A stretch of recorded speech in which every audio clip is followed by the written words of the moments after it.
The committee will come back to order, please. And we will now recognize the gentleman from South Carolina, Mr. Rice, to inquire. Thank you very much, Mr. Chairman. Can you hear me okay now? Most famous words in congressional life these days are, "Can you hear me?" We can hear you. Thank you.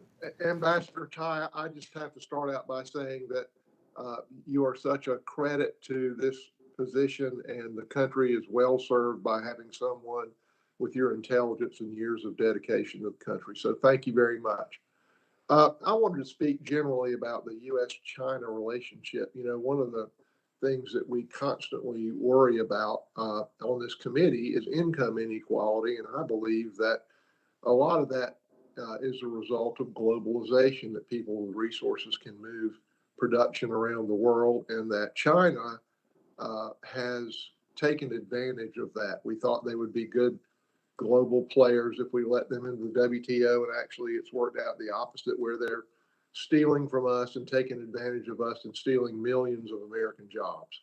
And that results in income inequality as jobs go overseas. So where I'm a big believer in free trade, it also has to be fair. And I totally back the Trump administration on the imposition of the 232 tariffs. Steel, obviously, China illegally subsidizes it, creates this great overcapacity, and runs other countries out of the business to ultimately have a monopoly. But what I am worried about, given the Biden family's well-documented financial ties with China, is that they will back off of these things. Now, these steel tariffs were a jumping off point to get China to the table to eventually work on a bilateral trade agreement that would allow unilateral enforcement, because the WTO has proven to be wholly insufficient in terms of bringing China to fairness. So the Trump administration had made great progress along those lines. I'm not saying that progress didn't come with some pain for the economy. These tariffs always do, but what I don't want to do is back off from that. We have this phase one agreement. What I want to hear from you, Ambassador Tai, is that you will keep China's feet to the fire and keep trying to push for a enforceable bilateral agreement that will force China to be fair with the American economy, with American producers, with American consumers. Can you comment on that? Well, Congressman Rice, thank you for your kind comments at the start, and I was able to hear your intervention in full. Let me say this: with respect to your specific question, will I do everything in my power to hold China accountable? The answer is yes, but I also want to really put a very fine point on this. That is coming from me as the U.S. trade representative for the Biden-Harris administration. This is a unified administration position, and the fact that I have this position, I think, reflects the priorities of the president himself. Okay. Now, moving on the 232 tariffs, I have Nucor Steel in my district, and they make some of the most environmentally sensitive steel in the world, because they have these electric arc furnaces that produce steel with lower emissions intensity and lower energy intensity. China, on the other hand, the U.S. steel industry is one of the lowest CO2 emitting industries in the world, lower than Germany, Japan, Korea, India, China, and elsewhere. China, on the other hand, has thrown up steel factories that produce steel that is dirty. It's dirty in terms of its emissions and use. So, and it illegally subsidizes that steel and dumps it across the world. These 232 tariffs have reduced American imports by more than 10 million tons. Will the Biden administration commit to protecting American steel producers from overseas manufacturers dumping dirty, low-quality steel in the U.S. market. Congressman Rice, that is a particular commitment to support American steel production against unfair competition and overall part of our larger project of formulating trade policies, enforcing policies that counteract the race to the bottom that I think you described pretty adequately right there. Thank you, and I yield back. Thank the gentleman. Let me recognize the gentleman from Ohio, Dr. Winstrup, to inquire. Thank you, Mr. Chairman, and Ambassador, I would like to echo the sentiments of so many people here. We're so grateful for your work in taking on this position, and I want to congratulate you, and again, thank you for doing that.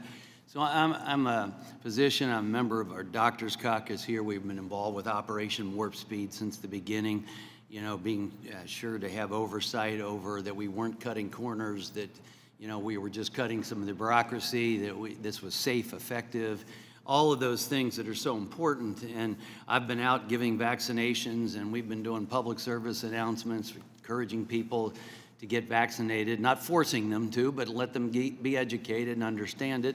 And that's going to be obviously the big component of eradicating this. And we want to get everyone in the world vaccinated. I'm a member of Rotary and have been for years, and you know, Rotary's been trying to eliminate polio around the world.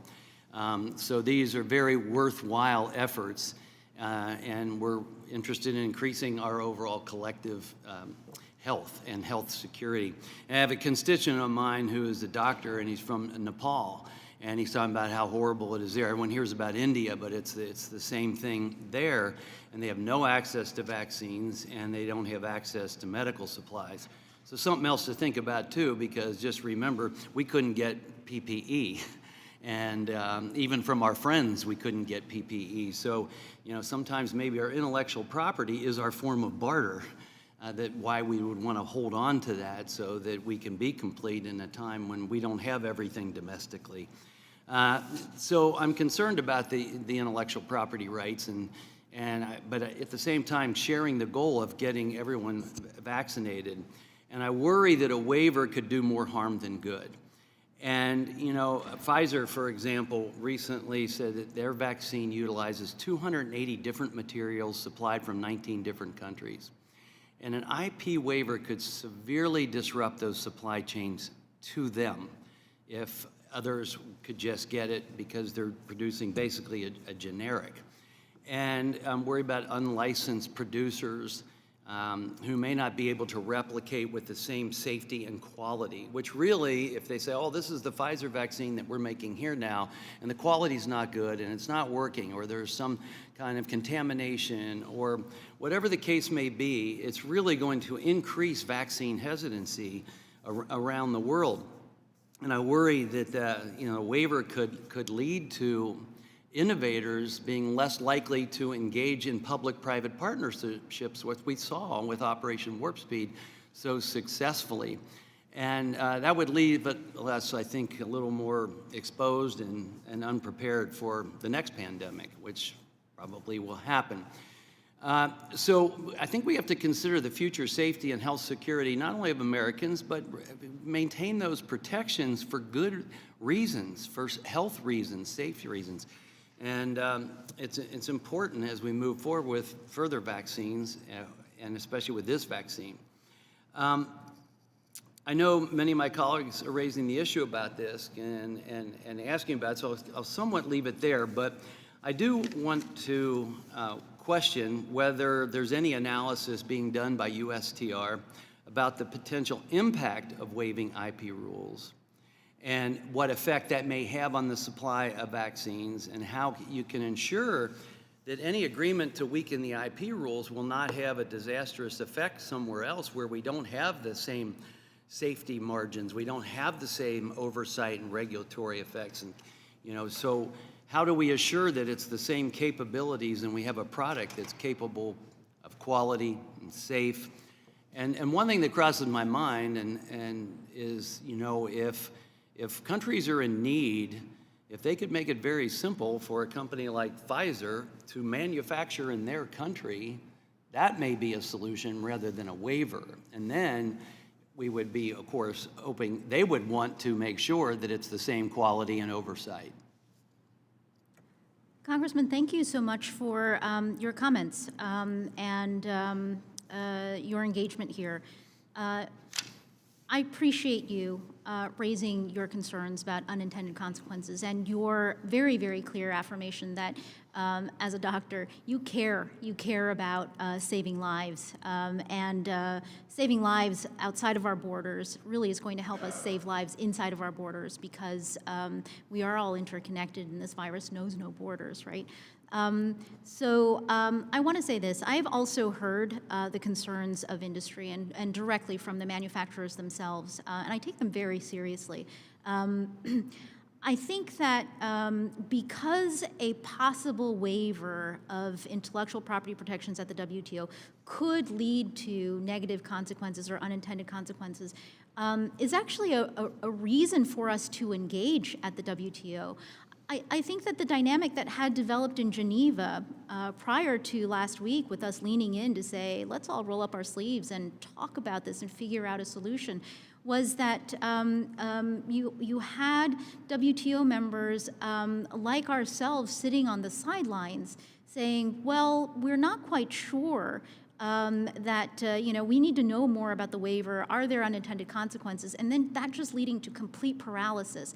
I don't think that's tenable, and I don't think that's the role that the United States should play in the world. I think that we should be part of the solution always. And so I want to say there is room to have these conversations, and I also want to urge industry, the manufacturers, don't be so nervous and afraid about what this means. This is actually an opportunity for them to lean in and build on the incredible work that they've done in research and development and developing these vaccines to really also becoming part of the solution. And I've invited them to seize this opportunity for leadership to join us. There is a lot that they could do voluntarily that would obviate what we would need to do at the WTO. But because we are not there, we have significant portions of the global economy telling us that they are in trouble, that they need access, and that they need to do something through the rules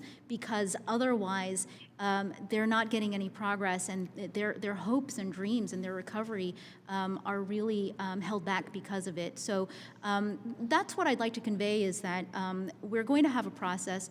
We will talk through these issues, and that is what I really am going to lean into having the WTO produce. I thank the gentleman. Let me recognize the gentlelady from California, Ms. Chu, to inquire.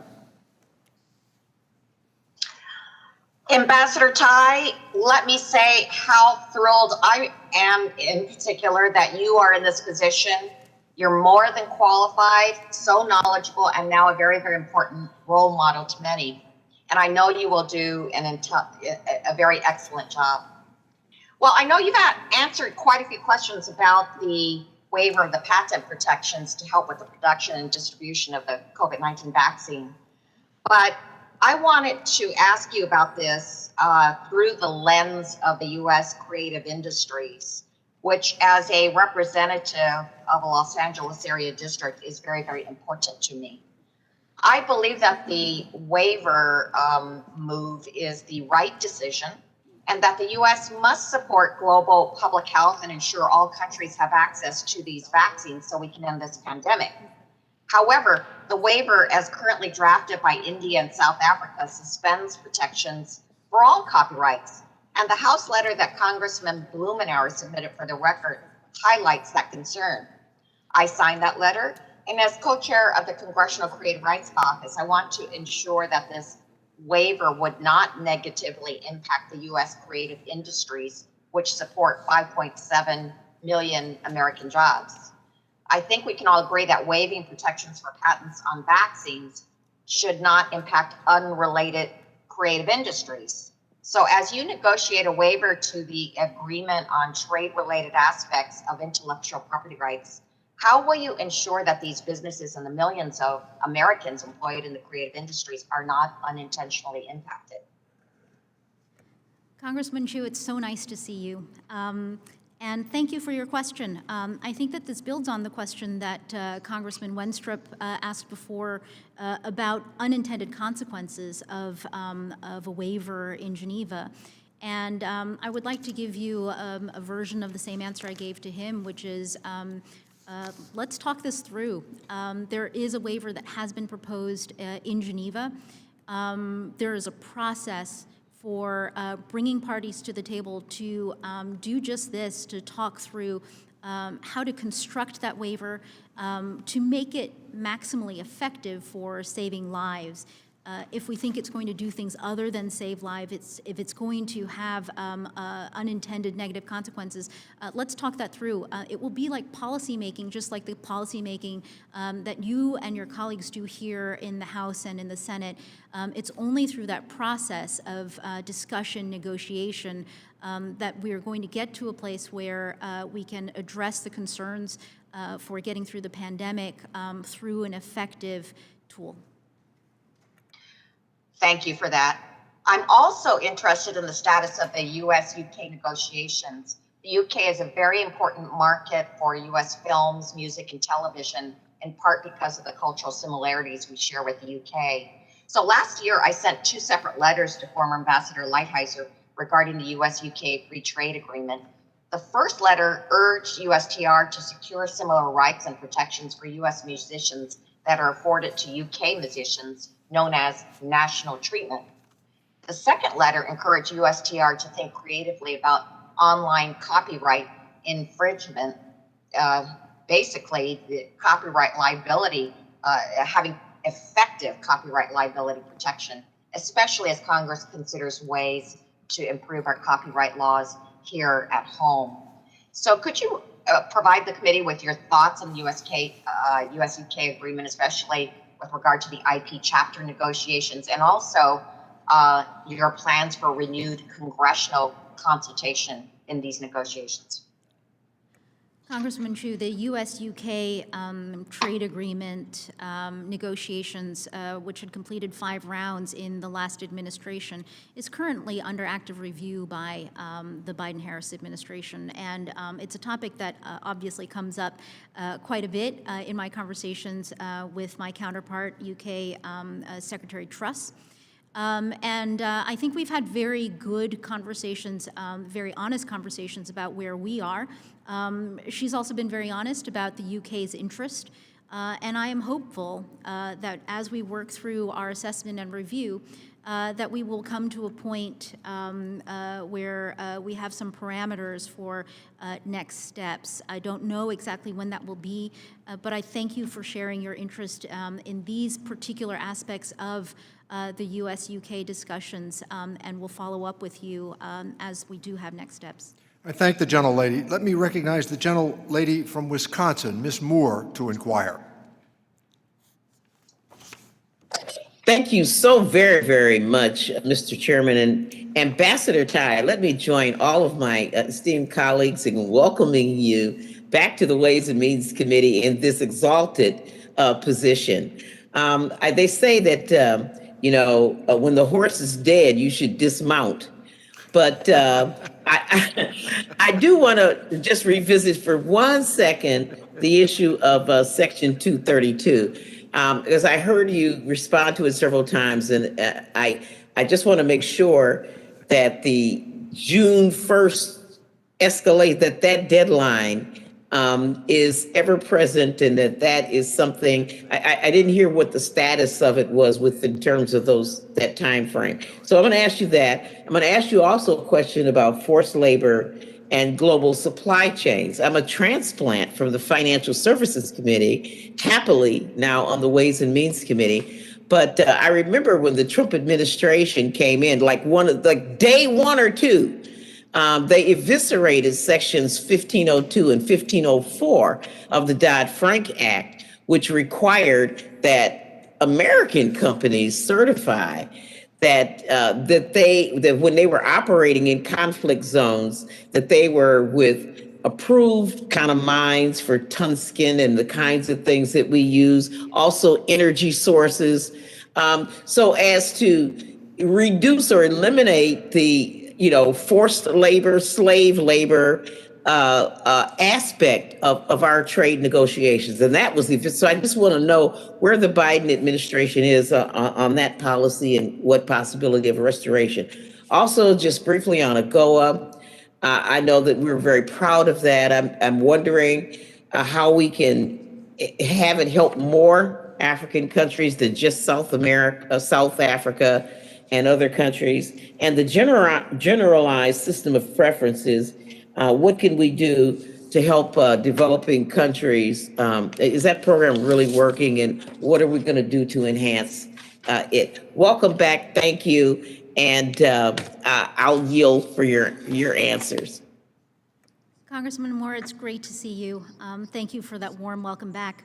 Let me try to work my way through your questions. On Section 232, your specific question is on the June 1st scheduled increase in retaliatory tariffs from the EU on U.S. products.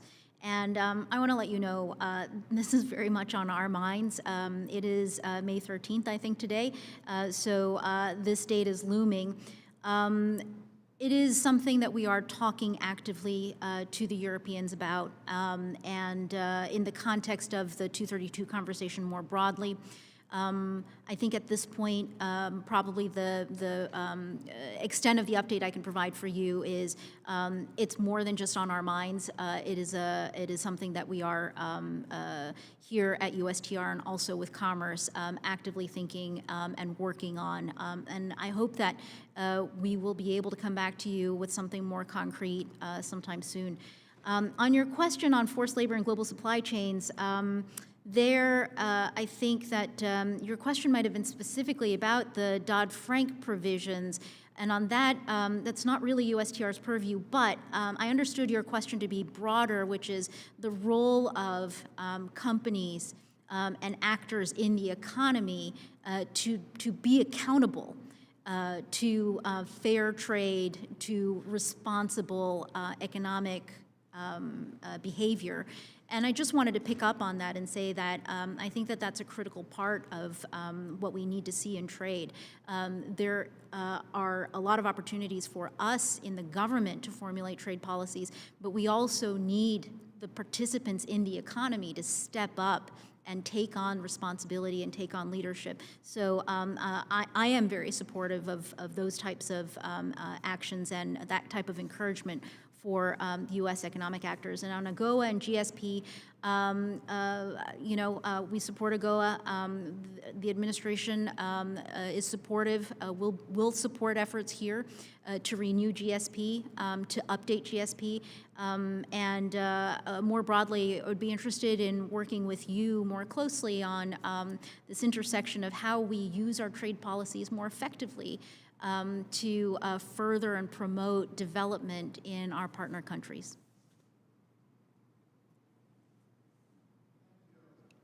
I thank the gentlelady. Let me recognize the gentleman from Texas, Mr. Arrington, to inquire. Thank you, Mr. Chairman. On behalf of the freedom-loving farmers and ranchers in West Texas and my energy producers that are giving our great nation energy independence, I want to congratulate you, Ambassador, for your position and for your reputation. You enjoy a great reputation, a bipartisan one, one who is extremely adept and competent and shrewd in these matters. And I'm looking forward to working with you. And you're also an experienced litigator at WTO. We're going to need that.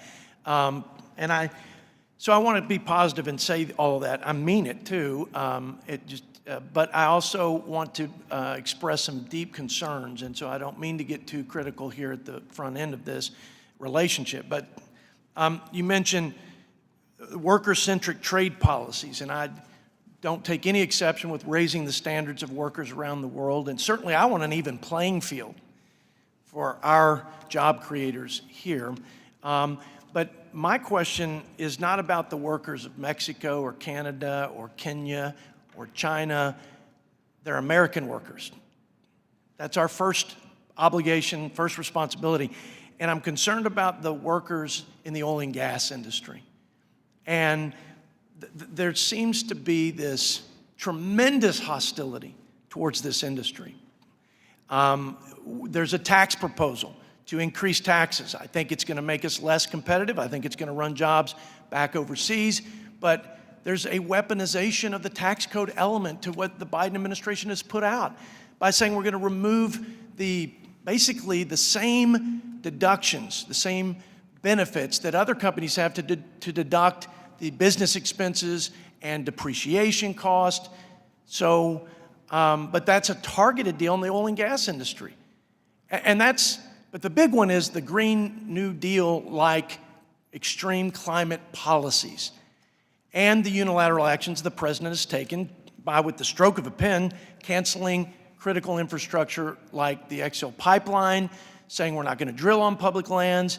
I mean, this is, I got to tell you, I used to say that China was our greatest threat with respect to international trade and sort of the economic competition and challenges more broadly. Listen, these policies are the enemy of our oil and gas producers, hard-working, tax-paying folks who are truly turning the wheels of this economy.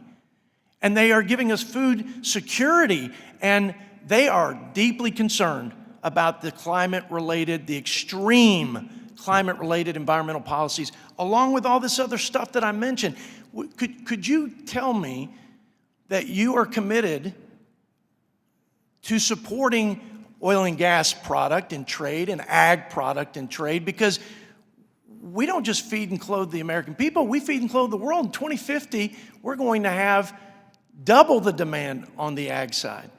And we're actually reducing the carbon footprint and greenhouse gases because of the extraordinary gains in exporting LNG. So could you speak to your commitment around oil and gas, especially, again, with the backdrop of all of these policies that I'm telling you, they feel like, and I believe it's true, an assault on an industry that's been so good to this country. It's been a blessing to our country. Anyway, I'll let you answer if you would, please. Well, Congressman Arrington, thank you for your kind remarks at the beginning and for letting me know that your remarks were going to become more impassioned. You clearly are an effective and great champion for the workers in your district, both in terms of the ag sector and also the oil and gas. And I commend you for that, because our workers deserve that kind of advocacy from their representatives. Let me try to be responsive to your intervention in a number of ways. You were very specific about tax proposals, and I just have to confess my own incompetence when it comes to tax. I could see you breaking down some of the terminology for a layperson. I really appreciate that, but I also want to be careful not to wander into policy areas where I will commit malpractice, and so I'm happy to pass on your concerns to Treasury Secretary Yellen. It was interesting as you were talking, you talked about, the extreme climate policies. And it was interesting because I was nodding along, and I realized, because I was thinking about extreme climate consequences. I just want to say this. I hear you when it comes to advocating for the interests of the workers back at home, and I can understand. I feel it in my bones in terms of the feeling like policies are taking off that are an assault on your livelihood and everything that you have dedicated your life to doing.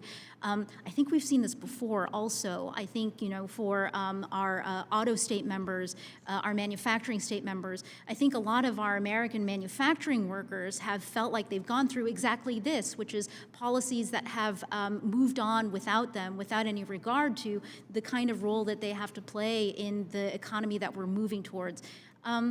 Let me say this. I am committed very much to American workers in all segments and sectors, but I also need to recognize where our economy is going, where the global economy is going, and frankly, what is happening to our planet. So, I want to keep talking to you. I want to talk to you about the interests of your workers at home. And I think that there is a broader administration conversation to be had too with other people who are smarter than me on a lot of these policy areas to talk about how we can adapt the U.S. economy to compete in the kind of planet and global marketplace that we see coming, but to make sure that we are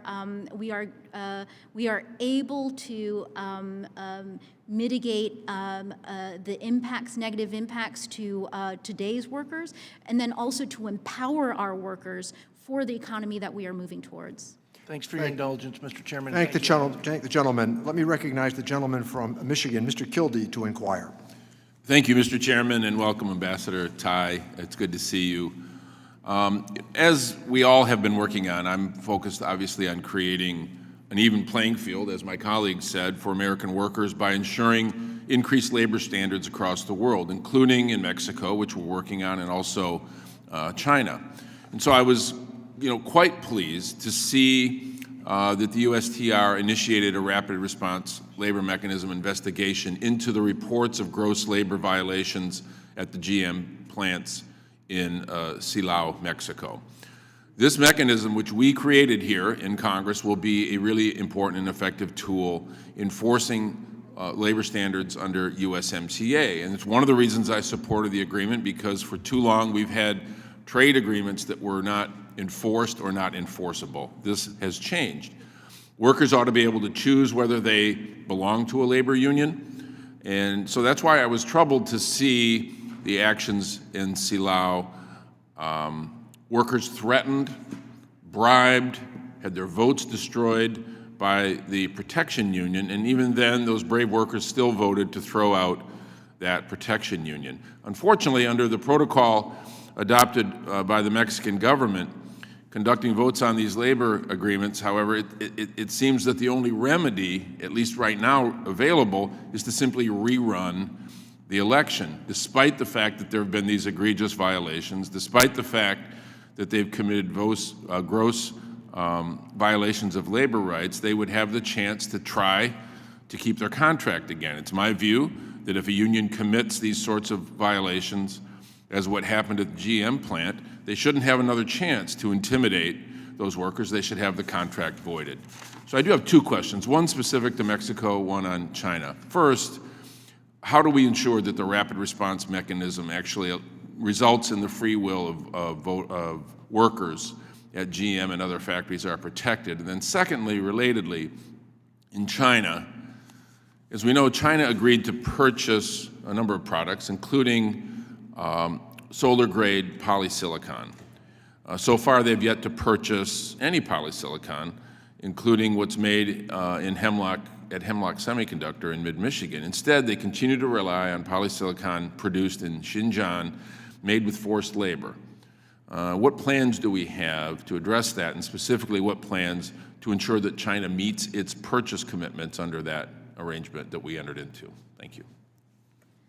Congressman Kildee, taking your first question on how do we ensure that the rapid response mechanism and our use of it actually results in improved worker rights and the ability to collectively bargain, have freedom of association in Mexico. I think that the first step is to use it. And so you've seen that USTR has initiated the first case. The AFL-CIO and other organizations petitioned for an initiation on Monday. That starts a 30-day clock, so we will assess that on its merits. And I think, in terms of this case involving the GM plant in Silao, let me say I am encouraged by the fact that the Mexican government itself stepped in, intervened when there were reports of irregularities at this plant. And I think it's using this mechanism as creatively as we brought that spirit to devising the mechanism, working with Mexico, because they are Mexico's own labor reforms that this mechanism is intended to support and reinforce. There is a huge cultural change that needs to happen in Mexico in terms of companies that operate there. And we all are going to need to exercise our leadership. We've seen a lot of it from this committee. The administration is committed to exercising it. Mexico's government, we've seen leadership from them. We're going to ask them to continue to partner with us. And frankly, the companies themselves have really got to step up and be a part of that change. I agree with that for sure. On solar, part of our assessment of the agreement is how the performance has gone, and then what our options are going to be in terms of enforcement. So, Congressman Kildee, let's continue to talk about your concerns on polysilicon. If I could just briefly return to the Mexico question, do you imagine a scenario where something other than simply rerunning an election with the same cast of characters could be part of the resolution of this particular enforcement action? I take very much the point of the concerns that you've articulated, and let's talk about it. I think that, there's strategies that we can think through in terms of this tool that we have and how we can use it most effectively. Thank you. Thank the gentleman. Let me recognize the gentleman from Pennsylvania, Mr. Boyle, to inquire.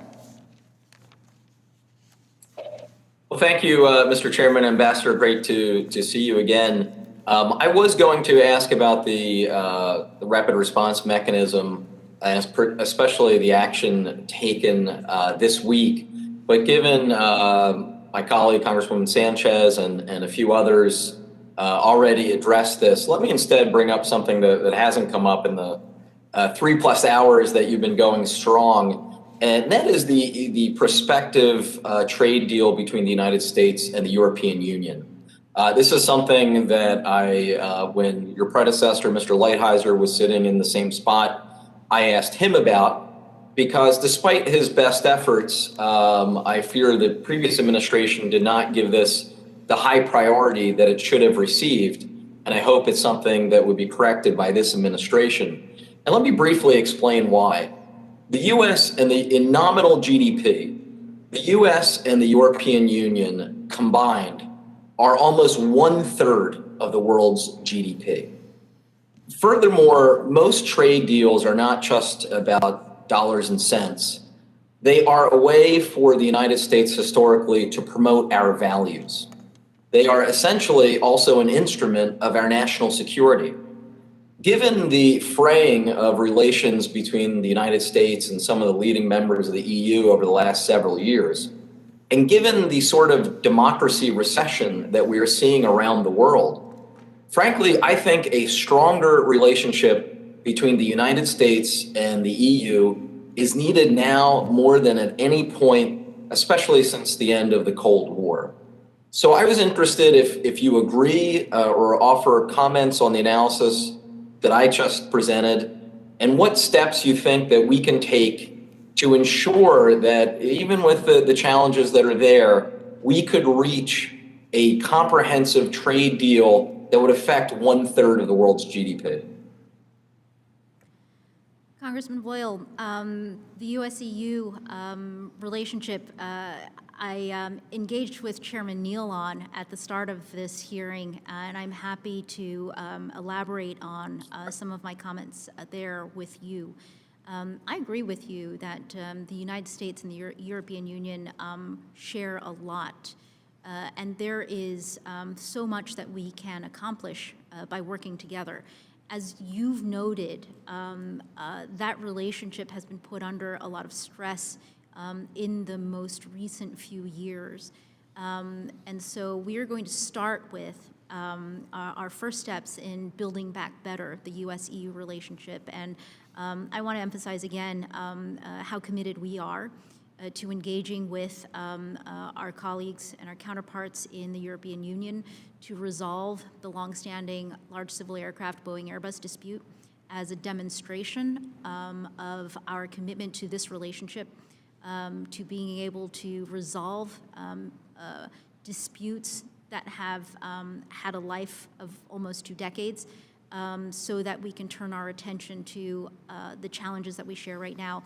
We are also talking to the Europeans in terms of the steel and aluminum global overcapacity issue, and the impact of the 232 tariffs, which are important for them to address their concerns to us.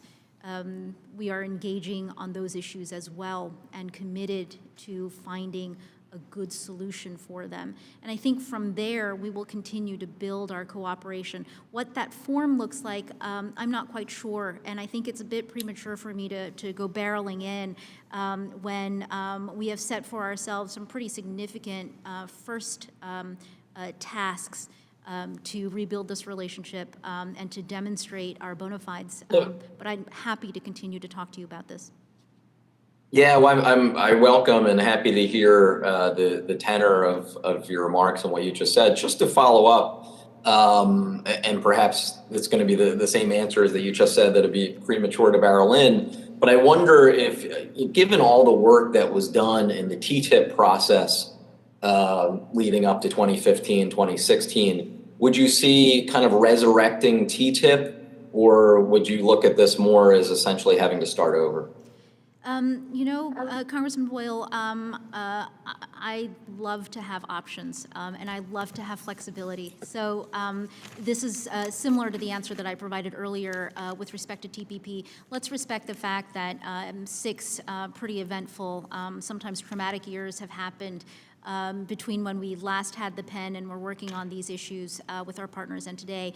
And we'll bring fresh eyes, but also respect for the partnerships and conversations that had happened before as we look at how to forge a path forward in 2021 with some very important partners. Thank the gentleman. Let me recognize the gentleman from Missouri, Mr. Smith, to inquire.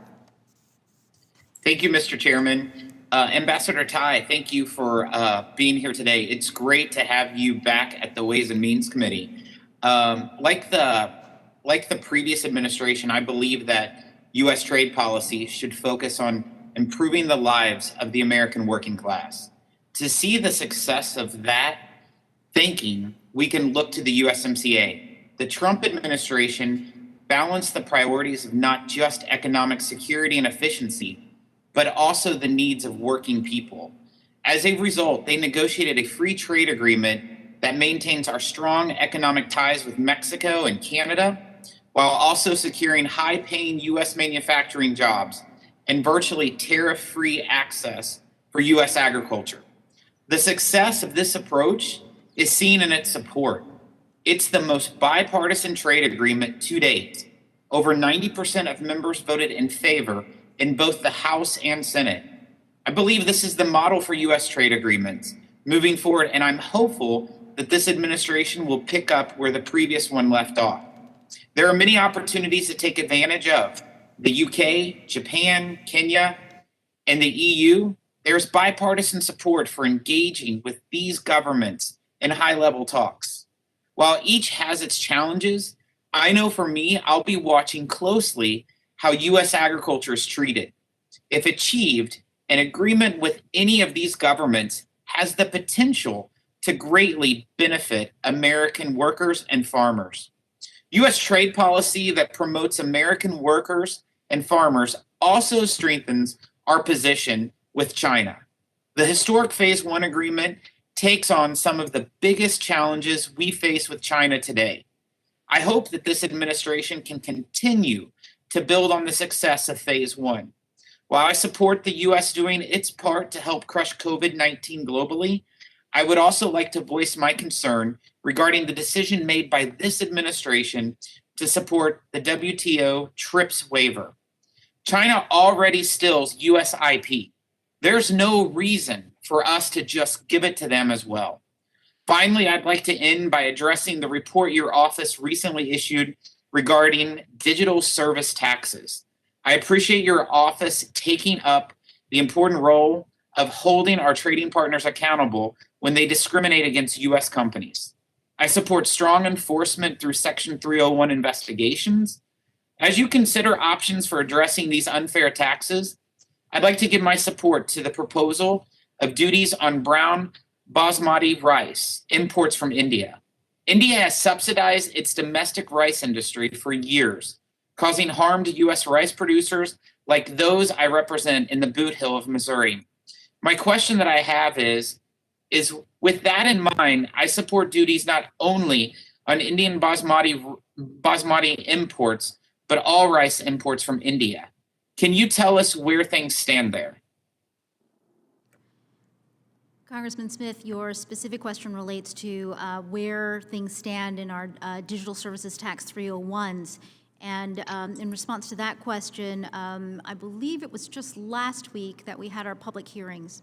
Under the 301 timeline, we should have finalized tariff lists, I think, by the beginning of June, so in the next couple weeks. Okay. Thank you, Ambassador. I thank the gentleman. The gentleman from Virginia, Mr. Byer, is recognized to inquire. Mr. Chairman, thank you very much. And on behalf of the freedom-loving citizens in Northern Virginia, I'd like to welcome you. And I want to quote your penultimate sentence in your opening statement, where you said you're proud to carry the strength and creativity of our small but mighty agency. And I thought small but mighty is a pretty good description of Ambassador Catherine Tai. I also, Ambassador, it's been reported that you've said that negotiating trade agreements are not your priority. And listening to all the 3 hours you've done already, I understand why. But I do want to point out that I think still we have a trade surplus with every country with which we have a bilateral trade agreement. And obviously we'd love to continue with the work that was started on Kenya. I know your predecessor very much did not like bilateral trade agreements, wanted things to be multilateral, but there are countries that would be easy to do. For example, Switzerland, who is always one of the top 5 foreign direct investors in the United States, despite its 8 million people. And I'd love for you to keep an open mind on that. I also know that you've talked again and again about, Boeing and Airbus and all that, but I don't want to say that we drink more than everybody else, but the notion that these huge tariffs on Scotch whiskey and on Kentucky whiskey and the like. And I believe we're still threatened with a doubling of that 25% tariff in June if we don't get an Airbus deal. In any case, anything you can do to help avoid that would be appreciated by so many different people. And now to a real question. The subsidizing of American agriculture because of the tariff on Chinese goods, $12 billion in 2018, $19 billion in 16 billion in 2019. I don't know what it was in 2020. Do you see any way forward on relieving the American taxpayer of the necessary subsidies for American farmers because of the Chinese tariffs? Congressman Byer, on your agriculture question, let me say this. I think that one of our priorities here is to build back better the American economy. There are a number of impacts that we are needing to build back better from. The pandemic is one of them. I think for the economy, for the farm economy, I think the impacts of prior to the pandemic from retaliatory actions of other countries is also part of that picture. And at USTR, we work very closely with USDA, and I've had several good conversations with Agriculture Secretary Tom Vilsack about the importance of trade and the importance of using our trade tools to secure reliable, sustainable, transparent markets for American agriculture. And so I want to assure you and other members of this committee that this is a priority. We will be working closely with USDA and all of their resources and their expertise to find opportunities for American agricultural producers, large and small. Great. Thank you very much. And we spoke briefly last week about EU coming with carbon border adjustment vehicles coming this summer. Any idea how we will react to that and how we both protect American manufacturers and also lift up American business and its environmental responsibilities? There are a lot of conversations going on across the U.S. and the EU with respect to climate and carbon measures. There are a number of key members of the Biden-Harris administration team that are leading. USTR is playing a very robust part in that. I don't quite know as of right now where we are headed, but I can assure you that we are heavily engaged, and I would be happy to follow up with you with more details. Okay, great. I just want to end by, you earlier mentioned that you will organize a push for stronger trade management tools in your arsenal and pledge our support to help you with that. And with that, I yield back, Mr. Chair. Thank the gentleman. Let me recognize the gentleman from Pennsylvania, Mr. Evans, to inquire. Thank you, Mr. Chairman. It's very nice to see you in your new position, and I really congratulate you. And I say to you, thank you for all the leadership that you have provided to this particular committee and to this country. But I specifically like to discuss trade with Africa. And increased trade to Africa builds jobs here and there and helps to pull communities out of poverty. Your predecessor started formal negotiation of free trade agreement in terms of Kenya 1 year ago. You are in the process of review. So my question is, what are you in the review of the trade negotiation with Kenya, and what does your review show at this point? In addition to that, I'm from the city of Philadelphia, and a city like Philadelphia would like to prepare for increase in bilateral trade and agree between trade and possibly other African countries. How can we support U.S. small businesses would like to do in building trade connections with businesses in Africa? Congressman Evans, it's great to see you. And thank you for this question on Kenya. I know how much support there is for enhancing our trade relationship with Kenya in the House, on this committee in particular. And I carry that with me into this job. And one of my first calls when I first joined up at USTR as the U.S. Trade Rep was to my counterpart in Kenya, Secretary Betty Maina. We had a very good conversation. It is important for me to establish good open communication channels, honest channels with my counterparts. I am reviewing the details of where we are in that negotiation. There have been 2 rounds of negotiations in the last administration, and we're assessing how those negotiations could fit into President Biden's broader agenda for building back better, and exploring the potential to build a new trade model and structure here that I think the Kenya negotiations would present. And I also want to acknowledge the goals that we would want to pursue would include not just a strong bilateral relationship with Kenya, obviously that is a very important goal, but also to make sure that what we do with Kenya supports the AFCFTA, the Continental Free Trade Agreement, the African Union, and the active efforts on the continent to promote continental integration. So speaking of unintended consequences that we have been talking about in other circumstances today, we want to make sure that what we commit to with respect to a partnership with Kenya will reinforce all of the things that Kenya is doing in Africa and not take away from that. That is going to be really critical. More broadly, for enhancing opportunities for the businesses in your district to trade with and have relationships with businesses in Africa, I think that under the AGOA, there are opportunities there that we should be looking to build on. There is potential that we need to, I think, further explore. I know the leadership that you have exercised here, and let's continue to talk. There's a lot of energy from the Africa team at USTR to build out our relationship, and we would love to work with you. Ambassador, I thank you sincerely for your leadership and your honesty. Thank you very much. Thank you, Mr. Chairman. I yield back. I thank the gentleman. We have a series of votes that are going on right now. The chair's intention is to proceed with the hearing.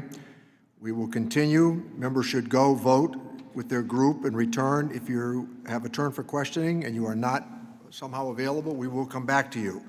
So we are going to continue with the questioning, and I'm going to recognize the gentleman from Georgia, Dr. Ferguson, to inquire. Thank you, Chairman, and Ambassador Tai, congratulations. I want to express my sincere appreciation for your willingness to serve the country at this very high level. It is obviously a very complex position, and your qualifications certainly will make you a wonderful trade ambassador for the U.S. And so, thank you for your willingness to serve. A couple of the topics that I want to talk about have already been touched on today, but I think it's worth touching them one more time. Probably one of my greatest concerns and things that raises a red flag for me are the vaccine patent waivers, the so-called TRIPS TRIPS waiver. I am very concerned that this is a slippery slope for us in terms of giving away intellectual property. And I also don't see why we should do this right now, because number one, it's going to be a lengthy process. And I think that we could find better ways of getting vaccines to other parts of the world than simply giving away our IP. I'm very concerned that these particular vaccines were built on platforms that could be used for a lot of other good, positive work that can benefit not only Americans, but people around the world. But those are the properties and the processes of U.S. companies and quite candidly, U.S. taxpayers as well. And the reality is that for another country to ramp up production of vaccines in such a short amount of time, number one, calls into question, how quickly can they do it? Do they have the resources to build the facilities? What else will they do with that intellectual property? Can they train the workforce? And do they have the same quality standards that we have here in the U.S.? My biggest concern, though, is that once you go down this road, you are going to start giving our intellectual property to other countries, and particularly we're concerned about what China would do with that. This will not be the last pandemic that we face, and we want to make sure that America stays at the forefront of innovation and investment in the pharmaceutical industry, because we know that things that are done here can be done at a very high level. So I caution, and it's a statement to say, I am very, very concerned about steps that would give away intellectual property of companies here in the U.S. The second thing that I'd like to touch on are the 301 tariff exclusions. I've heard from a lot of Georgia companies, very large companies like Home Depot, from smaller and medium-sized companies as well. And I think that it's important that we get some clarity on when these exclusions will be considered. It's certainly having an impact on U.S. workers, on U.S. companies, and particularly those in the state of Georgia. And so, maybe I missed the timing of this, but one of the questions that I'll have for you in just a second will involve when we will see action on the 301 exclusions. And finally, probably one of the things that I think is important to look at is PPE, particularly the mask production here in the U.S. The dollars that we've allocated in the CARES program are now being used to buy masks from Chinese suppliers that are subsidized. And it just simply does not make sense to me why we would be paying for masks from China when we have the production capacity here that would support American workers and American business. So in the remaining time, can you give me a timeline of when the 301 tariffs exclusions will be considered? And can you make a commitment to block the cheap subsidized masks coming from China so that we can support American workers? Congressman Ferguson, on the 301 exclusion process, I've in a couple other answers laid out the fact that we are undertaking a top-to-bottom China trade and economic relationship policy review. This is our opportunity to assess the overall situation and to formulate some thoughtful policies that are going to lay out a strategy for where we're going to go. So I know you're asking for a specific timeline. 301 exclusions, the 301 tariffs will be important components of this review. Let me conclude by saying on this one, I hope to be able to come back to you, and I hope that you will see soon some more specific details on next steps, which I'm not in a position to share as of right now and today, but I will be in good touch. On PPE production, on masks, I hear you, and one of the meetings that I've had just in the past week or two has been with the NCTO, the textile organization, which has members that have made significant investments and transitioned to the ability to make these types of products. They make an important case, and we will do everything that we can at USTR to see what we can do to support American supply chains in this area. Thank you. Okay, thank you, Ambassador. Next Go person. back. Mrs. Snyder.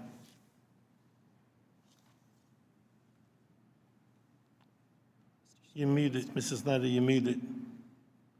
Have to unmute. Sorry about that. Thank you, Mr. Chair, and Ambassador Tai, thank you for your time today and for your leadership in ensuring we restore trade alliances and rebuild U.S. trade policy to truly work for all Americans, including American workers and American companies. And it's so wonderful to see you in this position, as others have said today.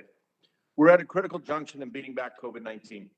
We've seen the influence trade policy has on our delicately balanced supply chains and how this impacted the creation and distribution of vaccines. But now that the United States has created breakthrough vaccine technologies, the U.S. has an opportunity to once again lead in time of global crisis and ensure every person, whether here in the U.S. or across the planet, has access to the vaccine. When the U.S. leads, the world follows. No other country is in a better position, nor has a greater responsibility to ensure that the world is vaccinated. We have this ability due to great American innovation. I believe we can ensure both safe and equitable access to vaccines worldwide, while at the same time supporting American jobs and innovation. And I look forward to working with you on this effort. Meanwhile, an increasingly aggressive China attempts to expand its reach across the globe, whether it's through their Belt and Road Initiative or coercion linked to vaccine diplomacy. It is more important now than ever before that the U.S. leads in ensuring the post-pandemic rule of trade, that these work for all Americans. You noted in your testimony the importance of re-engaging from a position of strength, and I look forward to working with you to ensure U.S. trade policy protects and grows American jobs, supports our national interests, including fighting climate change, and enables American companies to compete on a global scale and not cede our leadership to others. Can you please share what we can look out for in the remainder of this year to reestablish our position among our allies and with our adversaries to ensure that the U.S. not only leads, but wins in the post-pandemic economy? Congressman Schneider, I think that everything that we are doing now and everything that we will do for the rest of this year will be in pursuit of exactly the objectives that you have just laid out. If you want a little more detail, I've talked about what we're doing with respect to rebuilding our relationship with the European Union, engaging with the World Trade Organization and its new, very charismatic Director General, Dr. Ngozi Okonjo-Iweala. USMCA, continuing to give it the care and attention that it requires, given the large amounts of congressional support that USMCA had coming through the Congress. This is a very high priority for us. The China top to bottom review as well is our task here at the beginning of the administration to really focus our minds on the U.S.-China relationship. That too will inform the partnerships that we know that we have and that we will want to build on. So I hope that's responsive to your question, and if you want me to elaborate in any particular areas that I haven't touched on, I'd be happy to do that as well. No, and I know we have other conversations coming up, so as I said, I look forward to working with you on that. One other item, as I know I have limited time, but I have concerns with the tariffs that still are being applied to U.S. imports through sections 301 and 232 processes and the impact this has had on companies in my district and across the country. I know others have spoken on this as well. I have specific concerns with the current exclusion process for 232 tariffs on steel imports. I know this predates your time at USTR, but I will submit a question for the record, and I look forward to working with you to ensure that should these tariffs remain in place, the exclusion process is transparent, equitable, and managed appropriately. And with that, I yield back the balance of my time. Mr. Panetta. Thank you, Mr. Chairman. Ambassador Tai, it's so wonderful to see you. Welcome back, and it's great to see the AMB right before TAI on that sign plate. So good to see you, and thank you very much. Obviously, most importantly, we're very pleased to have you at the helm of such a critical agency at such a critical time where we can achieve both our economic and foreign policy goals.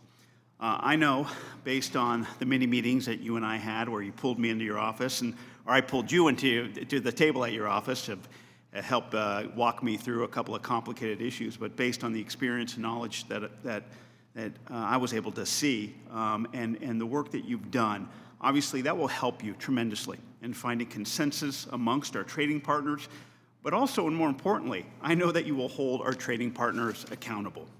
Now, I'm encouraged and not surprised by the USTR's actions to take seriously its enforcement role. And I'm hopeful that these actions will continue when necessary to hold all of our trading partners to account on issues like labor, human rights, the environment, and more technical issues like sanitary and phytosanitary issues for our agriculture. Now, as you know well, I'm the representative of the salad bowl of the world, and I do believe that we must keep pushing to reduce tariff and non-tariff barriers that really do put a lot of harm on our agricultural exports. Now, I have every confidence that you will be able to handle these and so many other challenges and keep this committee and Congress updated on your efforts to do so. Now, I want to bring one issue to light and ask you a question about it. As you probably know, at the end of last year, Canada halted imports of romaine lettuce from the Central Coast to California, my district, by imposing strict import requirements on romaine lettuce from all of the counties in my district and, like I said, just my district. I have to say that the Canadians did a very poor job of, one, communicating with their U.S. counterparts, two, they were not responding to any actual food safety risk or outbreak when they made these implementations, and three, they only gave us a few days to respond to the import restrictions, which I believe might have been a violation of USMCA's SPS provisions. How can we, Ambassador Tai, how can we encourage the Canadians to communicate effectively in the spirit of USMCA when they have food safety concerns, and when can we and how can we push back when they are in violation of our SPS agreements? Well, Congressman Panetta, representative of the salad bowl of the world, I think that we have a lot of tools within the USMCA, and for a lot of those tools, the first step is a channel of communication.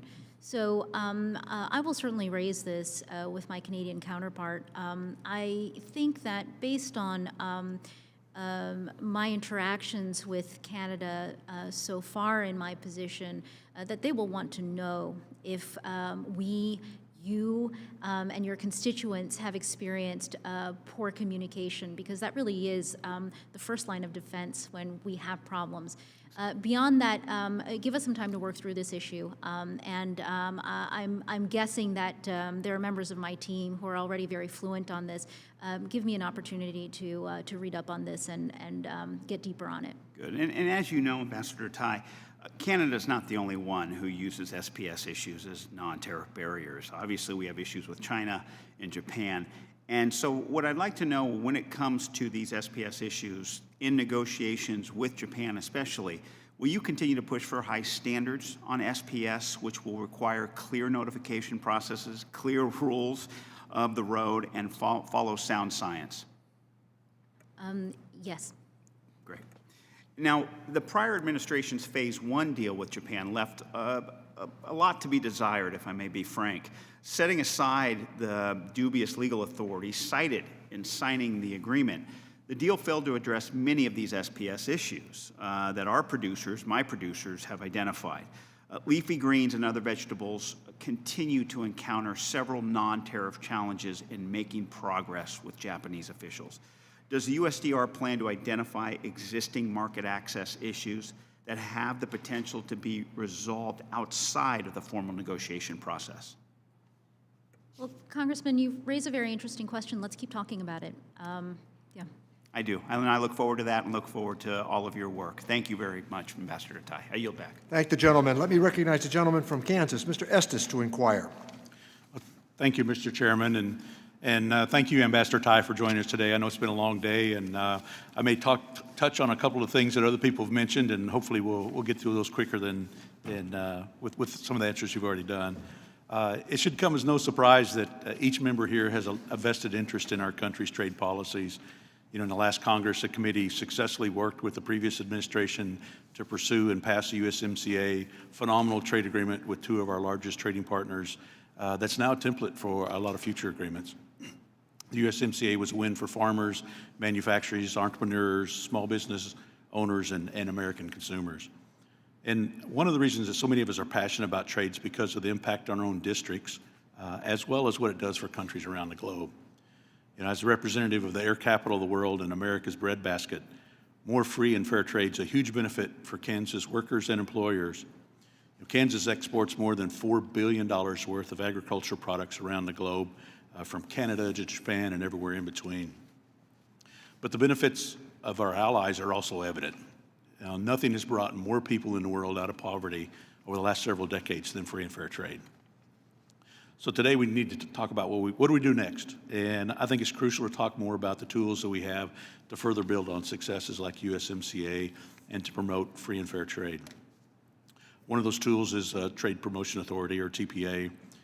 With this tool set to expire later this year, our country risks losing out on potential free trade agreements with other countries like UK, Japan, and Taiwan. I know these countries are ready to purchase some of our agriculture and manufacturing products, and we want to make sure that without a TPA up and running, that we might be missing out on some of these economic benefits.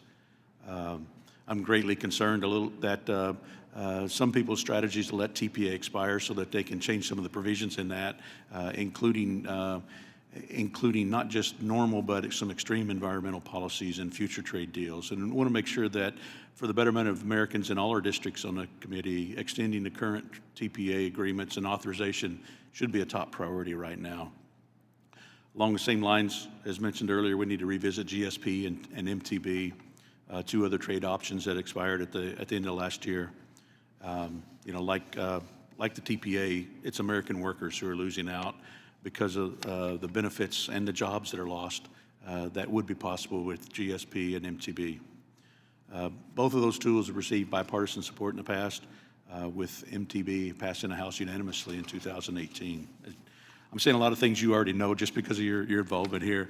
So we want to make sure that we work with the administration to renew MTB and GSP. Also want to make sure that we focus on what the priorities are for the United States, you know, protecting our workforce, growing that workforce, and ensuring that trade agreements are upheld. That includes continuing a tough stance with China. You know, reports from USTR in 2018 confirmed what we knew about China's theft of intellectual property and other unfair trade practices. And I think as the administration has highlighted, and actually I talk with folks throughout the district, that one of the positive things we've seen so far is the discussion about trade with the new Biden administration as things are moving forward.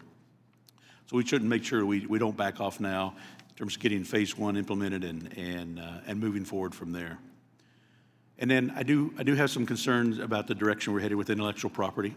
And I know you mentioned it earlier, and the U.S. does need to be engaged in WTO, but we got to ensure an environment that promotes free trade while also supporting innovation. And I don't know that giving away our research and development would hinder or is going to hinder future R&D and other innovations. And so we want to make sure that we have that ability to keep moving forward with those innovations and not necessarily lose that through the WTO TRIPS waivers.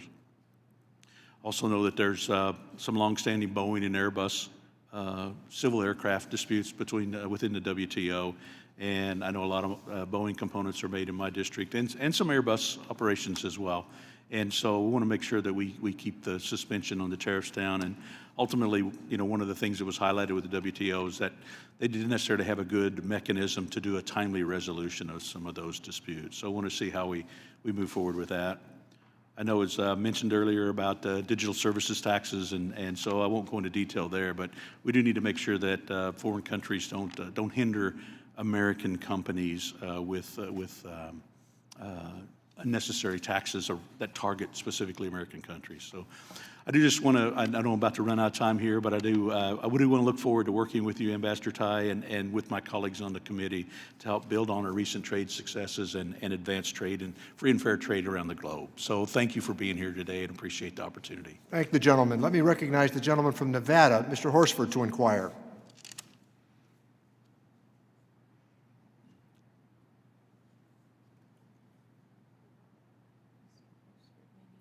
Mr. Horsford, could you unmute?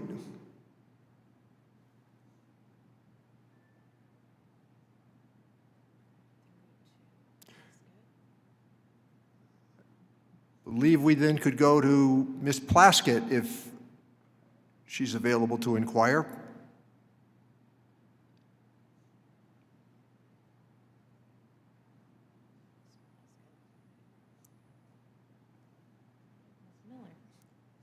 Chair would recognize the gentlelady from West Virginia, Ms. Miller, to inquire. Thank you, Chairman Neal and Ranking Member Brady. And thank you, Ambassador Tai, for being here so long today. You're awesome. And I really appreciated getting to meet with you when you spoke with me and my colleagues. And I look forward to working with you in the future years in your new role. Trade is incredibly important to my home state of West Virginia. We have abundant natural resources such as coal, natural gas, oil, and timber. And I want to ensure that we have markets around the world to send these resources. When it comes to energy trade, it is crucial that this administration continues to see energy as a significant export asset.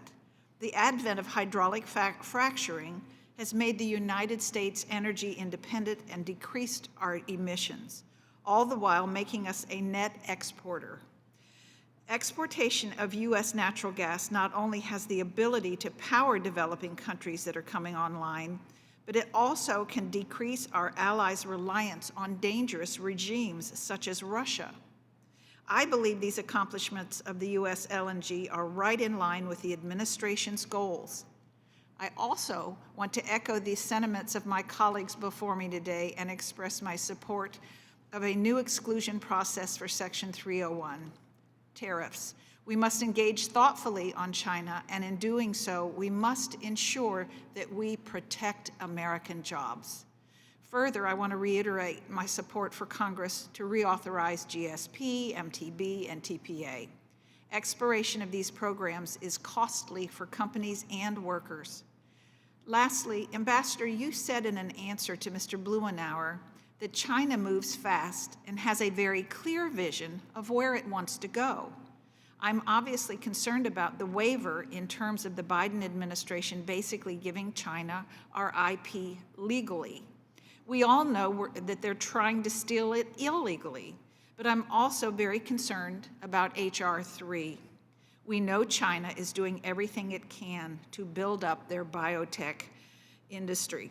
Changes China has made in their biotech regulatory framework has allowed them to approve 60 new molecules in 2018, up from 7 a few years before. Under H.R. 3, the opposite will happen here in the United States. Under H.R. 3, the U.S. is expected to go from approving 68 new medicines over a decade to just 7. That's why this Congress and this committee should instead focus on the bipartisan policies in H.R. 19, which will lower costs and result in more cures. But I have another question for Ambassador Tai. As I mentioned earlier, U.S. LNG exports not only help our allies in the global arena, but they also reduce global emissions by providing a clean alternative to other energy sources. Can you commit today to support continued exportation of U.S. LNG? Congressman, thank you for that question at the very end. Let me say this. I'm not prepared today to engage on LNG. There are a couple things that you said that challenged my understanding or where facts that are inside my head. So let me take a little time to educate myself more on LNG and then come back to you. You've made it very clear how important this is to you and your district. Let me not stumble in and give you an answer that I have to come back and correct, or that isn't going to be a quality answer. If you don't mind, allow me to follow up with you on your specific LNG question. Well, that's one of the things that I'm seeing that I admire about you is you just tell me sincerely what you feel, and I appreciate that. Affordable and reliable baseload American energy helps developing nations raise their populations out of poverty, put children in the classroom, and it makes their governments less reliant on dangerous regimes. I already said that once. Can the administration commit to reducing energy poverty around the world through the exportation of American energy? So here you're going to force me to admit again that I'm really not an energy policy expert, but I need to get smarter on this. So Congresswoman Miller, if you will indulge me a little time to educate myself better, I'm sure that there are folks who are back home at USTR who've got some binders for me to study up on. Thank you. Have I? Thank the gentlelady. Okay, thank you. Thank the gentlelady. The gentlelady from Florida is recognized. Ms. Murphy to inquire. Thank you, Mr. Chairman. Ambassador Tai, welcome back to the committee. It's great to see you and great to call you ambassador. So I have just two quick questions. Maybe I'll just outline them and let you use the remaining time to answer them. The administration has said that, and I think I'm quoting from the interim national security guidance, that we will only pursue new trade deals after we've made investments in American workers and communities. And, I represent a state, Florida, where 1 in 5 of our jobs is supported by international trade. And I'm concerned about this approach, this sequential approach, because as we look at pulling out of this economic recession, I think having access to export markets for businesses, as well as access to trade agreements can empower American workers and American communities and really help us have a strong economy. And so, and then in addition, I know that you've talked a lot about competition with China and such, and how can we be competitive in the Asia Pacific. And so last week, Senator Cornyn and I wrote you a letter about the Trans-Pacific Partnership. As you know, we noted that the president's Trump's withdrawal from TPP was really made without any debate in Congress regarding the merits or demerits of TPP, and that perhaps that withdrawal was misguided and a bit short-sighted in that it weakened the United States, empowered China, and put American workers and American businesses at a competitive disadvantage in a strategically vital economic and dynamic economic region in a dynamic region.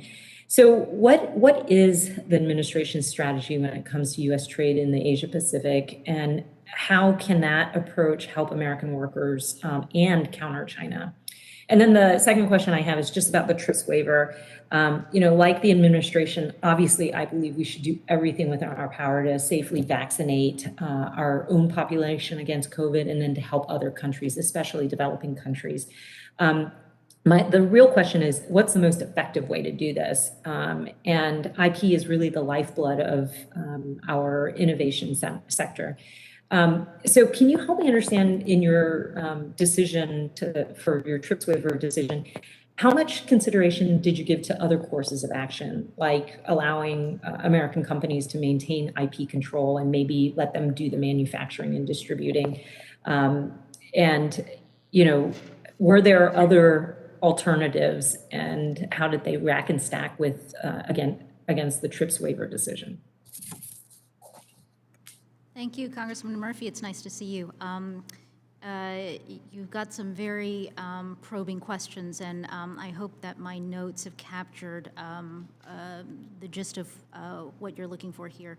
In terms of your first question, domestic investments first before really significant trade agreements, let me just say that that is the administration's position.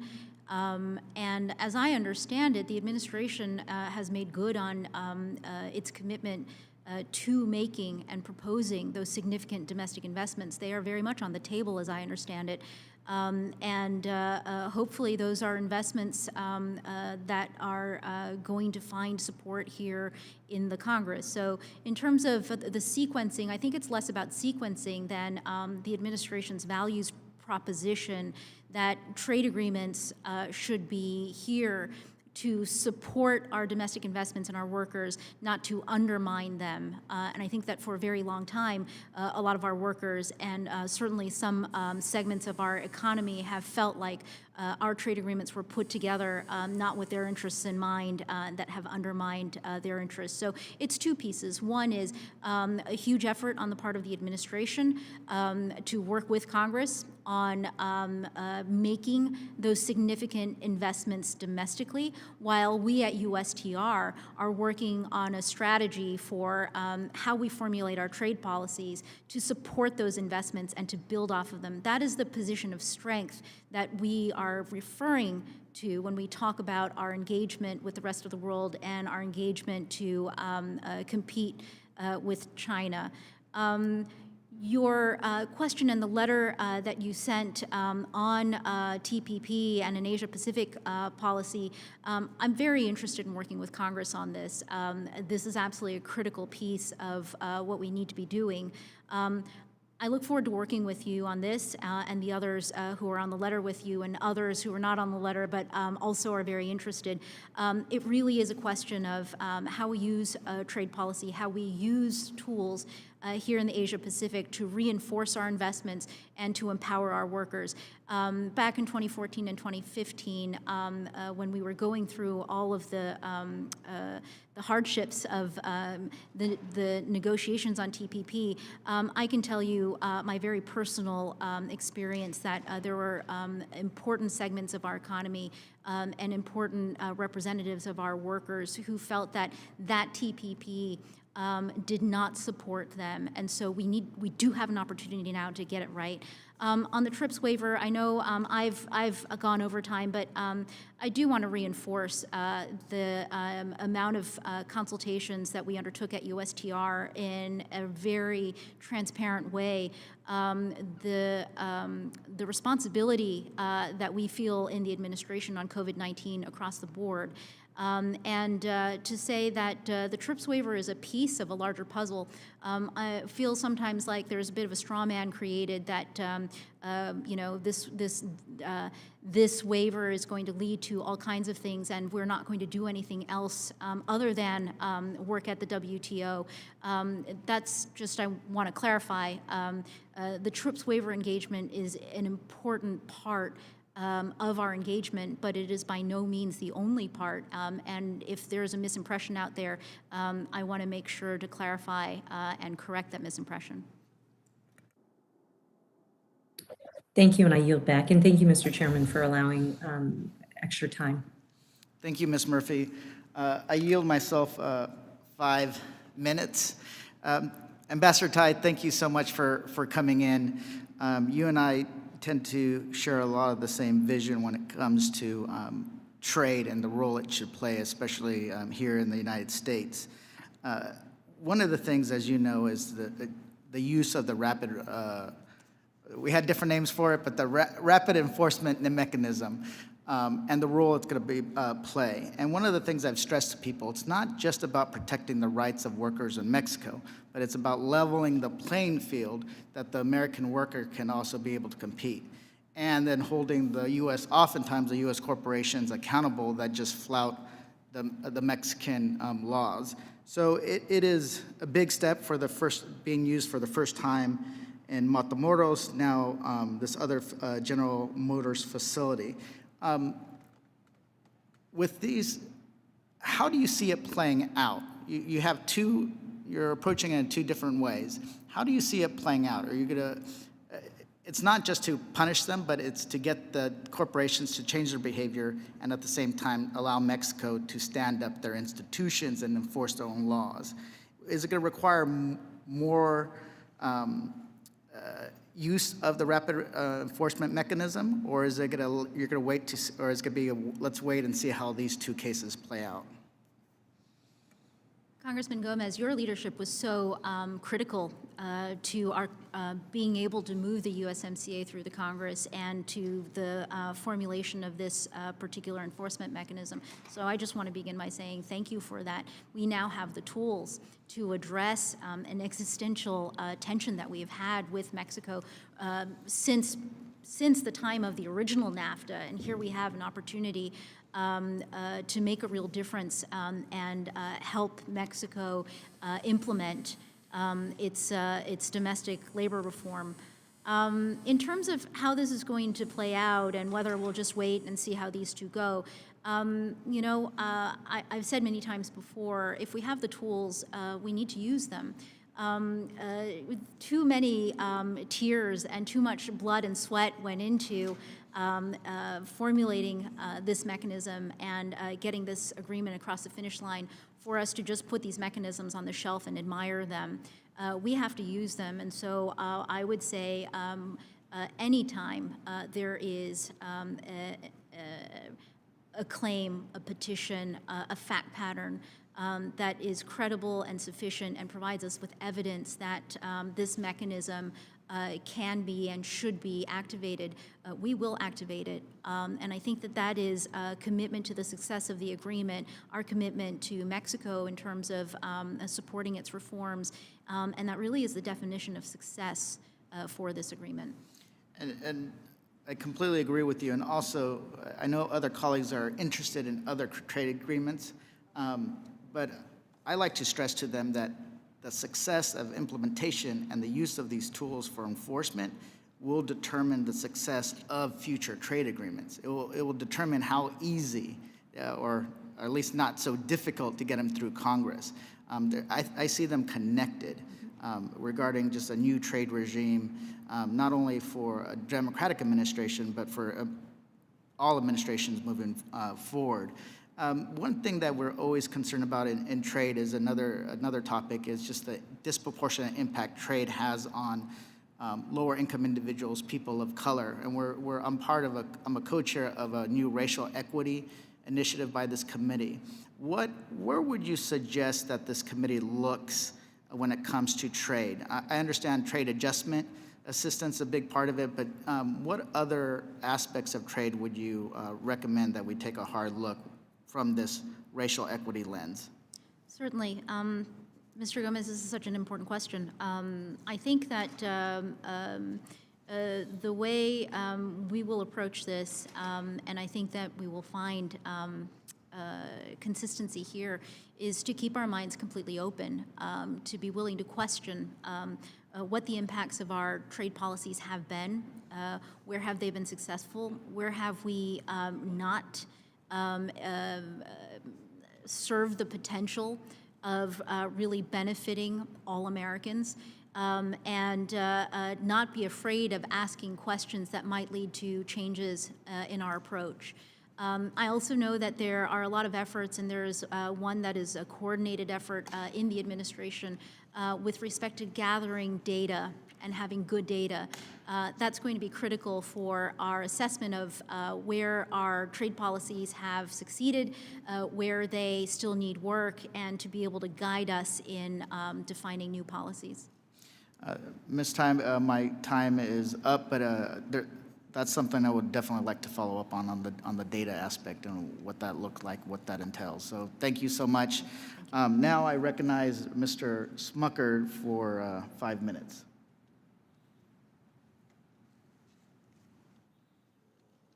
There we go. Thank you. Caught me by surprise.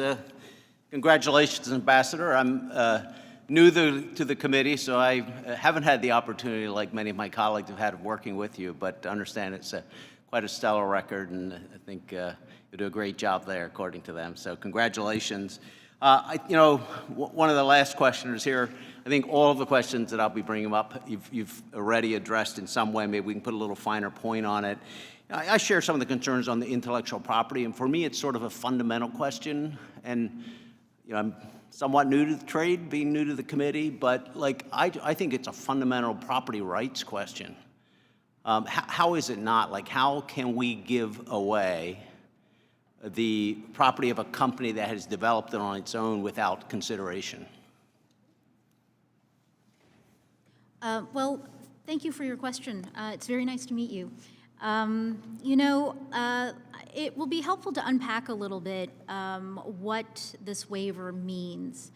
One point that's occurred to me that is important for me to get on the record here is that a temporary suspension of intellectual property protections at the WTO because of a global pandemic, because of a very critical public health situation, is actually something that we have precedent for. In the early 2000s, we did just that. We were able to agree at the WTO to temporarily suspend IP protections for AIDS and HIV drugs because of what was happening on the African continent with respect to populations of patients facing the dire consequences of the disease, but not being able to afford the medicines and the technology that we had actually already developed and were available here in the United States. I think I'm going to So jump we're not talking about giving away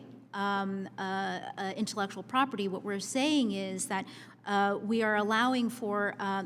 And this is what the But proposal why says. wouldn't that be done? And I'm sorry, because I have another question I want to get in, but why wouldn't we do that in conjunction with the company and provide consideration for that? I guess we're maybe not giving it away, but we're giving away future earnings based on investments that they made. Well, I think that these are parameters for discussion, absolutely. But I think that, in terms of what's been proposed at the WTO, it's been this serious cry for help that's been met with silence for months.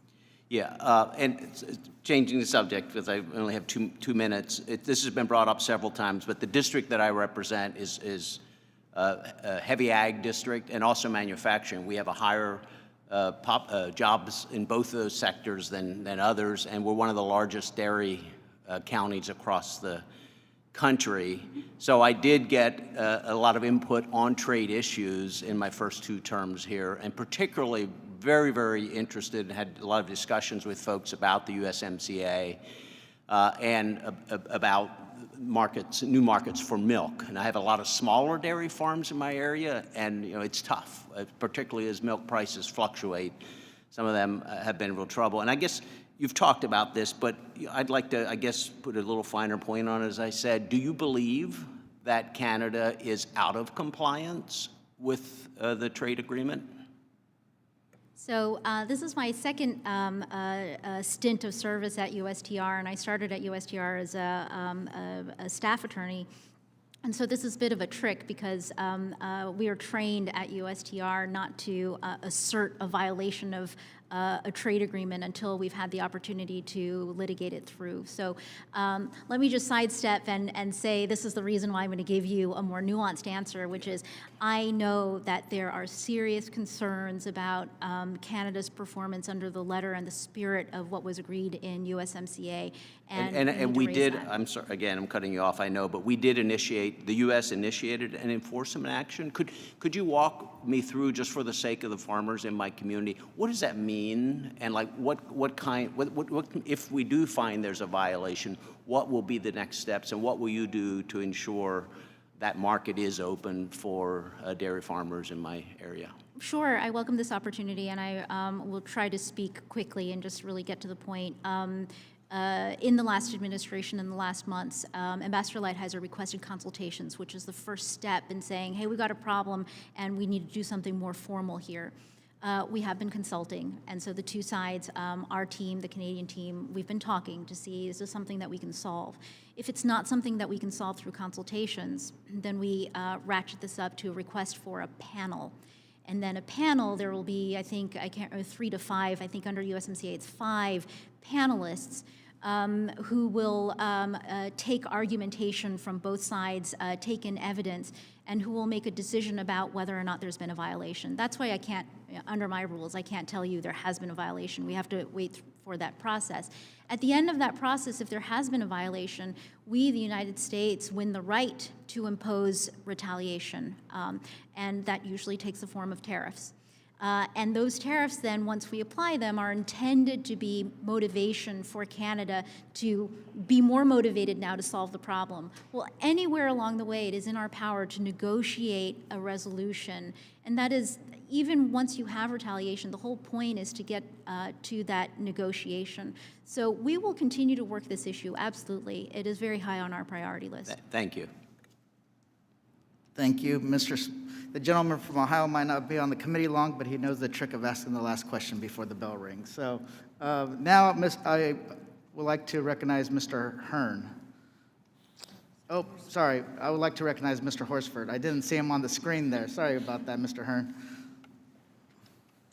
Thank you, Mr. Chairman. And I wanted to recognize, like everyone today, I know Ambassador Tai, you've had a very long day before the committee. Thank you for covering so many important questions. I'm just going to touch on two. First, to follow up to the question from Representative Gomez.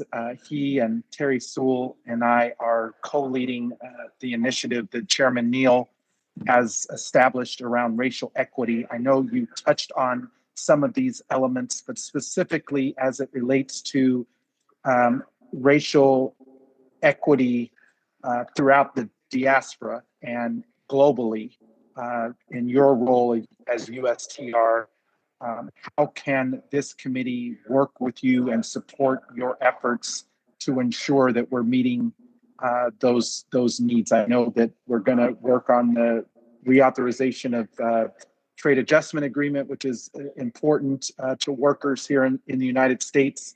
But I'm also thinking about ways that we can bridge this issue through trade globally.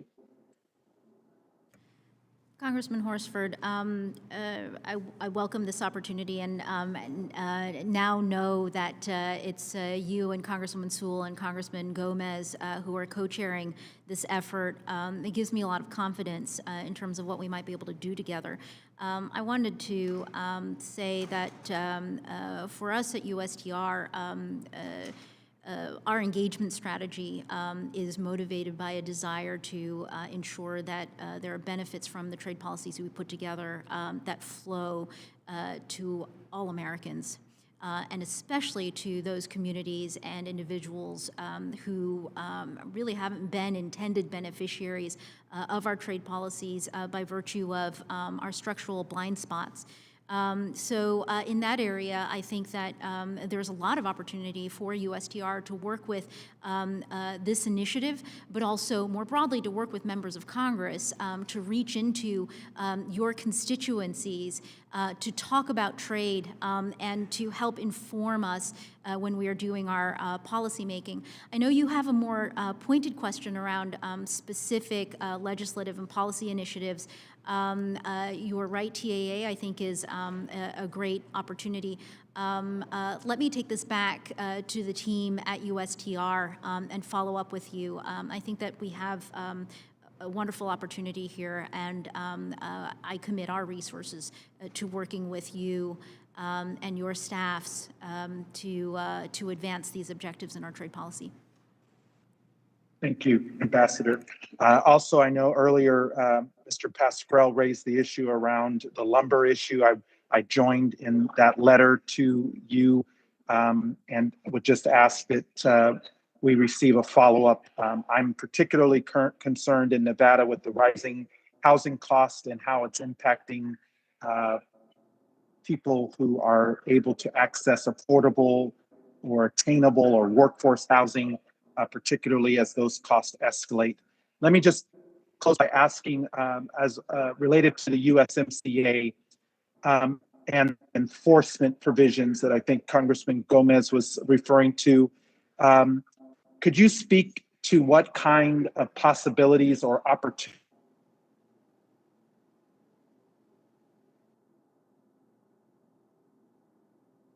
the new leadership there and towards the goal of making the USMCA all that it could and should be.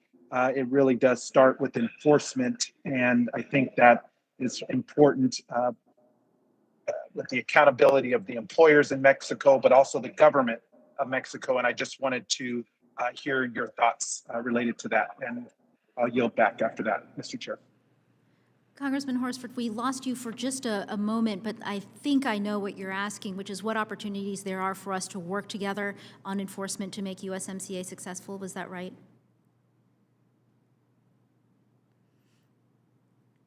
Okay, great. The level of interest at this hearing in USMCA in enforcing its terms, in making it successful, it really heartens me. That doesn't mean that everything is, going perfectly.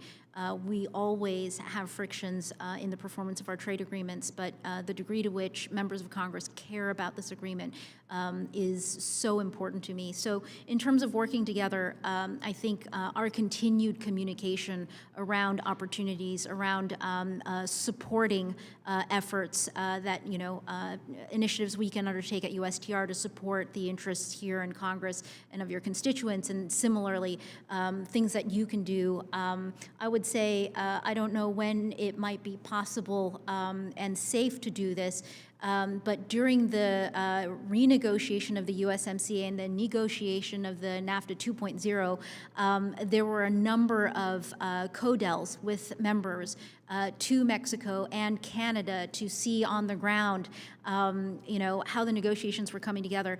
That is something that I would really love to be able to do now that we have USMCA in force. Which is to team up the executive branch with Congress and members of Congress who care about these issues to go visit Mexico and Canada, to visit workers there, to talk to the representatives of the government there, to roll up our sleeves together to keep at working on this implementation. I thank the gentleman. Let me recognize the gentleman from Oklahoma, Mr. Hearn, to Thank you, inquire. Mr. Chairman. Ambassador Tai, it's great to see you here today. I know you've been a really long day, so hopefully I'm toward the end here. As you know, and we spoke about this on Friday, the life changes caused by the pandemic and overbearing staying-at-home orders provided increased opportunity and desire for folks to make changes and additions to their homes. This increased demand, compounded with the pandemic shutdown of sawmills, resulted in a 300% increase in lumber costs since last spring and an average increase of some $36,000 to the price of a new home. American home buyers are suffering. This issue is multifaceted, caused by supply and demand, domestic coronavirus closures, and a worldwide shortage of lumber. However, I want to focus on what this committee has jurisdiction over, and that's trade. The softwood lumber trade problems between the U.S. and Canada date back for more than 40 years. In recent years, the U.S. raised duties on Canadian lumber imports. At present, the United States and Canada lack an agreement governing the trade of softwood lumber. U.S. home buyers, home builders, and everyone who participates in the supply chain is suffering due to these unnecessary cost increases. Last week, in your response to Senator Moran inquiring about the rising costs in lumber, you stated this, quote, "This will always be important to U.S.-Canadian relations. We have raised these issues with my counterpart already. Softwood lumber will always be in my sights. We have a lot of tools and plans to use them robustly and raise the concerns we have and engage our Canadian counterparts on how to manage long-standing differences and think outside the box," end quote.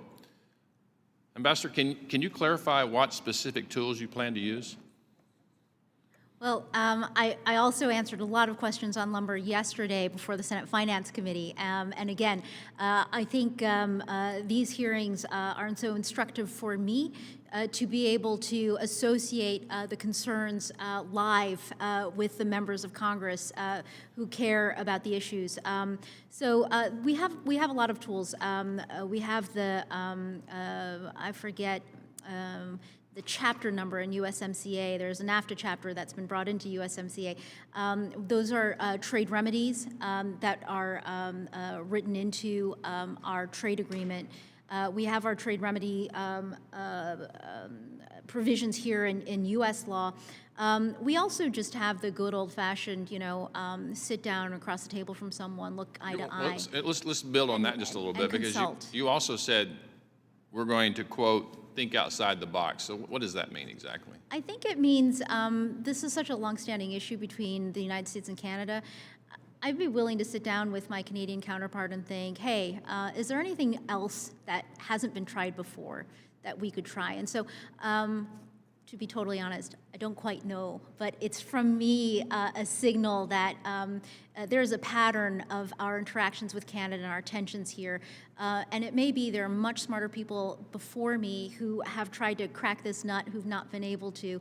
But I'd be willing to give it another go and just think, is there anything else that we haven't tried that might smooth over some of our differences? Well, I might offer, obviously we were on different sides of the party when you were here and me now just coming on, but I would hope that you would engage this committee, even though you're in the executive branch now, you would engage this committee to help you, help Americans be able to mitigate this situation, because it is a travesty what's going on. I'd also like to thank you for those answers, and I've got a document I'd like to enter to the record, Mr. Chairman, from the National Association of Home Builders, if I could. Without objection. Thank you, sir.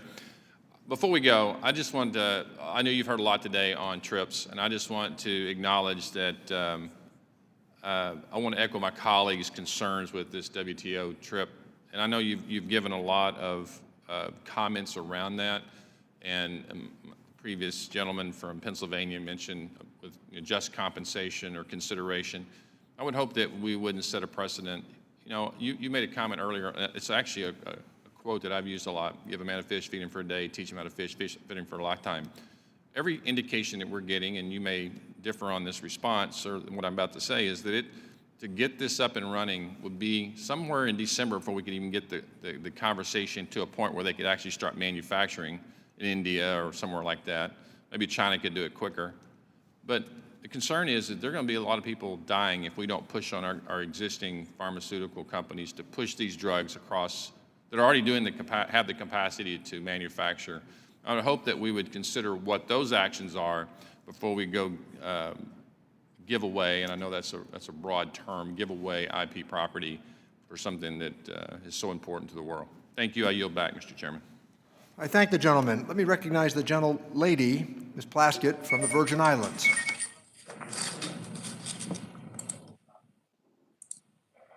Thank you very much, Ms.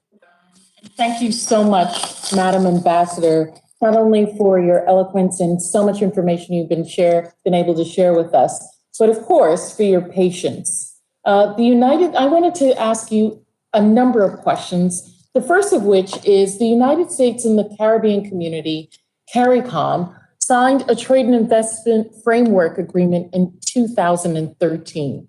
Have you been able to ascertain what has been the extent of U.S. cooperation and engagement with CARICOM under the engagement since you've taken office? Congresswoman, I don't have that in my head. I'm not sure I have it in my notes with me today, but if you have the answer, please let me know to spare me the embarrassment.